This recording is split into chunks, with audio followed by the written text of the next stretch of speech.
Ele poderia calçar pantufas e, afundado no sofá, ficar indiferente, ou simplesmente culpar as estruturas. Não agiu assim. Inquieto na sua relação com um Deus irado e incomodado com os desvios que percebe nos rumos da igreja, ele acaba por provocar um movimento cujas consequências chegam até o nosso tempo. Estamos falando de Martinho Lutero. Nas suas lutas e no exame da Bíblia, ele descobre um Deus misericordioso que aceita o pecador incondicionalmente. Em 1517, propõe um novo rumo para a igreja baseado nos pressupostos da salvação pela fé somente, pela graça de Deus sem merecimento humano e com base nas Escrituras. No século XVI, o Brasil recém havia sido descoberto pelos portugueses e na Europa um novo mundo se moldava.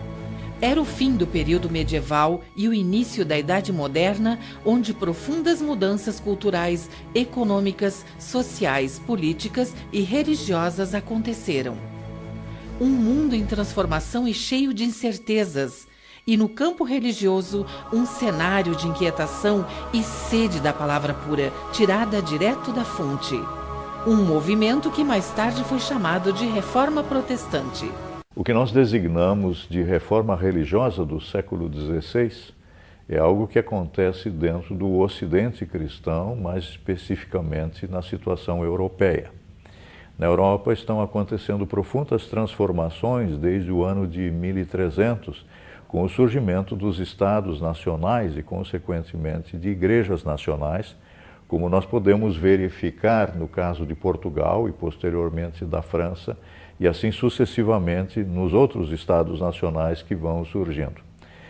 Ao mesmo tempo, está desaparecendo o poder central do império, e como o papado sempre esteve ligado ao império, há também uma crise muito grande dentro do papado e principalmente dentro da Cúria Romana. A tudo isso somam-se catástrofes, problemas naturais como a peste negra, que desde o século XIV vem assolando a Europa e ainda se manifesta também no século XVI, que dizima grande parte da população europeia e que traz consigo também reflexos na área da religiosidade das pessoas. As pessoas estão aflitas, estão em busca de respostas.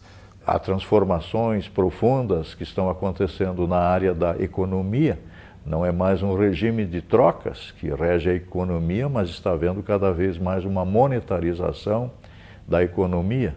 O mundo ficou mais amplo com a descoberta das Américas, novas doenças, novas respostas têm que ser dadas agora, e as antigas respostas que se dava a partir da escolástica medieval não são mais suficientes.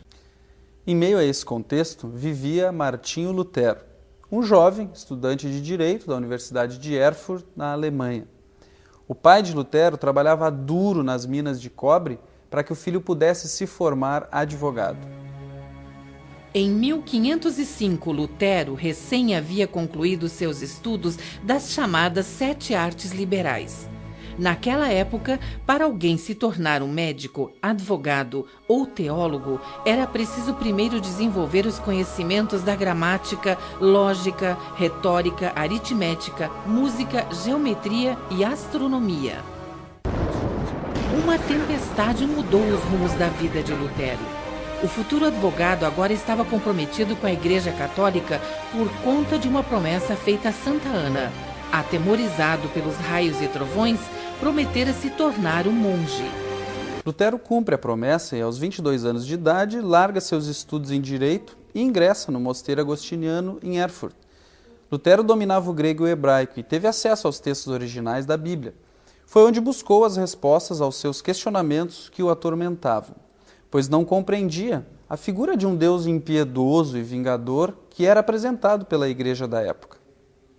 Mas naquela época as pessoas estão apavoradas com a ideia de um Deus juiz, um Deus diante do qual eles terão que prestar contas de uma hora para outra, porque a morte, a peste negra ceifava as vidas de pessoas à sua volta a todo momento.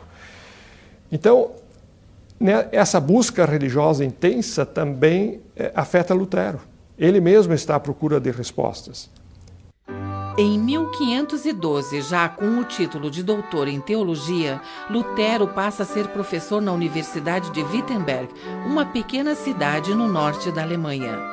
Com o conhecimento bíblico já muito apurado, Lutero descobre as verdades bíblicas e se revolta contra os abusos que a igreja da época cometia, como a venda de indulgências. A fim de financiar a construção da Basílica de São Pedro em Roma, guerras para a conquista de novos territórios e os luxos dos bispos, a igreja da época de Lutero começou a abusar da venda das chamadas indulgências, que nada mais eram do que documentos que davam perdão dos pecados sem a necessidade de arrependimento. A ideia da igreja da época de Lutero é que a compra de uma indulgência também possibilitava o livramento da alma de um ente querido que sofria no chamado purgatório. E aí ele, como professor universitário, vai confeccionar 95 teses com as quais ele pretende discutir o valor das indulgências.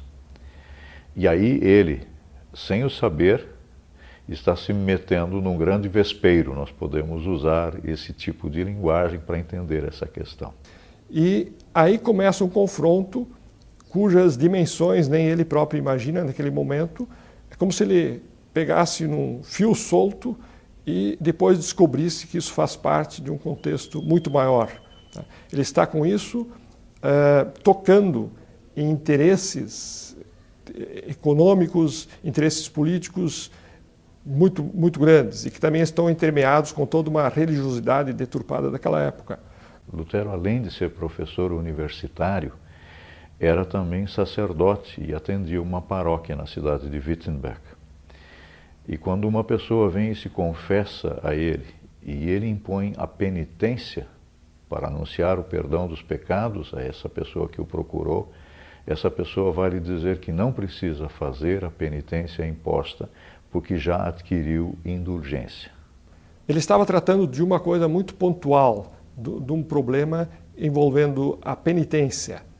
Quando alguém vem ao confessionário querer participar da Eucaristia sem necessidade de confissão, ele percebe que ali há um problema de penitência. Só que ele não percebe, num primeiro momento, que isso iria ter repercussões econômicas e que ele seria acusado de herege. As teses de Lutero questionavam essencialmente o poder das indulgências. Baseado no seu conhecimento bíblico, Lutero não encontrava fundamentação na Escritura para aquela prática. Mas existe um outro aspecto do porquê da data de 31 de outubro. Acontece que o rei da Saxônia, o príncipe eleitor Frederico o Sábio, era um ávido colecionador de relíquias e expunha sua coleção de relíquias todos os anos no dia 1º de novembro. Quem visitasse a sua exposição de indulgências tinha diversos milhares de anos de indulgência por penitências que deveria cumprir. Naturalmente, contrapagamento que era dado ao príncipe em sua igreja. E Lutero, ao publicar essas 95 teses num 31 de outubro, indiretamente está dando uma cotovelada no seu príncipe, que vai ser mais tarde o seu protetor no desenrolar da reforma. E, portanto, quando Lutero protesta contra o abuso das indulgências, cujos vendedores prometiam coisas mirabolantes que iam muito além daquilo que a teologia oficial anunciava a respeito, ou dizia a respeito das indulgências, quando Lutero protesta contra isso, ele involuntariamente está afetando a economia. Qual seria a importância do dia 31 de outubro? Todos os anos, nessa data, os luteranos no mundo todo celebram a reforma. Eu diria que ela é importante como marco inicial da reforma. Ela não define em si o que é a reforma de Lutero. Lutero mesmo vai dizer mais tarde que ele não estava consciente das repercussões que esse ato do escrever as teses iria provocar. Ele inclusive chega a dizer que Deus é minha testemunha de que me embrenhei nessa disputa por casualidade. As ideias de Lutero logo se espalharam pela Europa, o que causou alvoroço e prejuízo para a Igreja Romana. Os dominicanos vão agora acusar Lutero de suspeita de heresia, por causa das questões que ele está levantando nessas 95 teses para o reconhecimento das virtudes das indulgências. E Lutero, então, ao invés de ir para a defensiva, vai para a ofensiva. Ele vai escrever um escrito explicando as suas 95 teses, nas quais ele já vai um passo adiante. E agora, passo a passo, a cada vez que ele vai sendo acusado de suspeita de heresia, ele vai estar produzindo novos escritos em que ele vai ir adiante respondendo a uma série de inquietações teológicas que estão presentes na sua época. Em 15 de junho de 1520, o Papa Leão X emitiu uma bula contra Martinho Lutero. Essa bula deveria ser publicada em todos os bispados da Saxônia. Suas teses e seus escritos deveriam ser queimados e o próprio Lutero deveria renunciar toda a sua obra. Caso não o fizesse, seria excomungado da igreja. Lutero jogou a bula na fogueira e as universidades de Leipzig e Wittenberg não a publicaram. Assim fizeram também muitos bispos por temerem uma revolta ainda maior do povo. A atitude de Lutero fez com que o Papa decretasse a sua excomunhão da Igreja. Lutero agora passa a ser considerado um herege perante a Igreja Romana, e isso lhe trazia sérios riscos. Um herege naquela época não recebia nova permissão para falar diante das autoridades. O destino dele era a fogueira. Mas o caso de Lutero é diferente. O Frederico Sábio negocia para que ele possa comparecer na Dieta de Worms diante do imperador e ali expor seu caso, para que ele receba um julgamento justo.